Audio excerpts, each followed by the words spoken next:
제레드 다이아몬드는 호주 북부의 그 뉴기리라는 섬에 있었어요. 근데 그 섬에서 한 흑인 정치가하고 대화를 나눴는데 그 흑인 정치가가 이런 질문을 해요. 선생님, 왜 백인들은 그렇게 면직물이랄지 산업시설을 그렇게 잘 만들죠? 그걸 어떤 방식으로 우리 섬으로 가지고 들어와서 어떻게 수백 년 만에 우리 섬을 지배할 수 있을까요?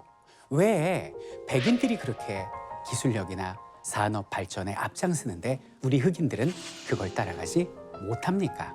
라는 질문을 해요. 그 질문에서 이 책은 쓰여지게 됩니다. 168명의 군대가 있습니다. 그리고 8만 명의 군대가 있습니다. 미사일이 난무하는 현재의 전투가 아니고 재래식 전투입니다. 칼로 치고받고 싸우는 전투예요. 이 168명이 누구냐면 스페인 군대였어요. 스페인, 피사로가 이끄는 군대였고 여기는 이제 지금으로 따지면 남미 페루가 되겠죠. 잉카 제국 들어보셨죠? 잉카 제국. 아타우알파라는 황제가 이끄는 잉카 제국의 군대였습니다. 보면은요, 여기는 스페인에 피사로라는 사람이 어떻게 이겼는가? 첫 번째 뭐냐면 정보의 차이였습니다. 13년 전에 똑같은 스페인 선배 코르테스라는 사람이 멕시코에 있는 아즈텍을 작사를 내버려요. 그리고 그거를 문자로 기록을 해서 확 그냥 알려버렸어요. 이게 문자를 가진 자와 말로만, 입소문만 가는 자의 차이인 거죠. 그래갖고 여기는 잉카 제국의 황제가 여기는 피사로를 만나러 오는데 전쟁 준비를 하고 온 게 아니라 환영의식으로 손님을 환영합니다라고 하면서 나온 거예요. 공격하라! 그러고서 총을 빵! 하고 쏜 거예요. 이때 8만 잉카 제국의 군대는 상상도 하지 못한 모습을 보고 소리를 듣게 됩니다. 첫 번째, 총소리였습니다. 두 번째 뭐냐면 하얀 사람들이 말을 타고 달리는데 여기는 아메리카 대륙에는 말이 한 마리도 없었어요.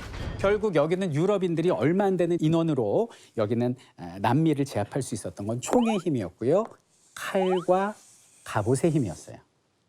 발전된 기술이죠. 그런데 유럽인들이 전투에서 이긴 거지 진정한 전쟁에서 승리할 수 있었던 건 총이나 칼보다 더 무서운 무기를 내장하고 있었기 때문입니다. 몸속에. 그게 바로 균이에요.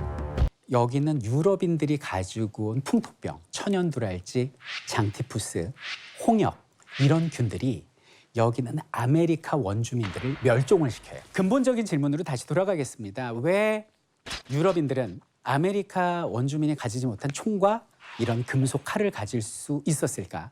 그리고 아메리카 인디언들이 가지지 못한 균을 어떻게 확보했을까? 이 사람은 농업혁명의 긍정적인 면을 강조를 합니다. 자, 한번 볼게요. 농사를 지으려면 이게 협업으로 가야 되잖아요. 그러니까 사람들이 이렇게 모여요. 그리고 여기에 이게 막 곡식이 수확이 될 거 아닙니까? 네. 안정적으로 곡식이 수확이 되니까 여성들이 마음 놓고 출산과 육아를 할 수가 있는 거예요. 그러니까 인구가 증가를 하는 거죠. 그럼 부족이 도시가 되고 도시가 제국으로 발전하는 거예요. 자, 좁은 단위의 인구가 늘어나면 어떤 일이 발생을 하느냐? 분업에 의한 협업이 이루어집니다. 분업이 가능해지고 분업 때문에 전문가가 생기고 그래서 기술이 발전했다는 얘기예요.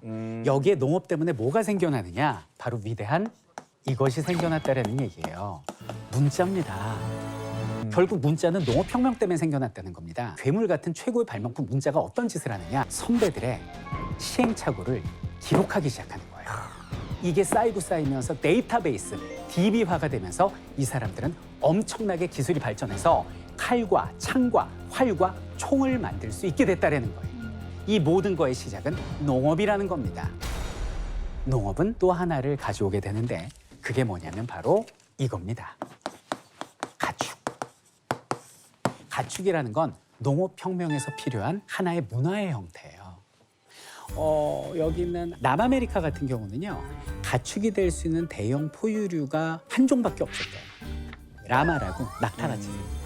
근데 유라시아 대륙 같은 경우는 뭐 개, 소, 말, 돼지서부터 시작해서 포유류가 13종 이상 가축이 될 수 있는 종류가 많았다는 거죠. 그러니까 13종류의 그 균을 온몸에 품고 이 유럽인들이 아메리카에 밟았는데 아메리카는 한 종에 대한 항체밖에 없잖아요. 그러니까 이것 때문에 다 몰살됐다는 얘기예요. 자, 그런데 이런 질문을 할 수 있죠. 아니, 그러면 아프리카하고 아메리카는 농사를 안 지었나요? 농사 지었어요.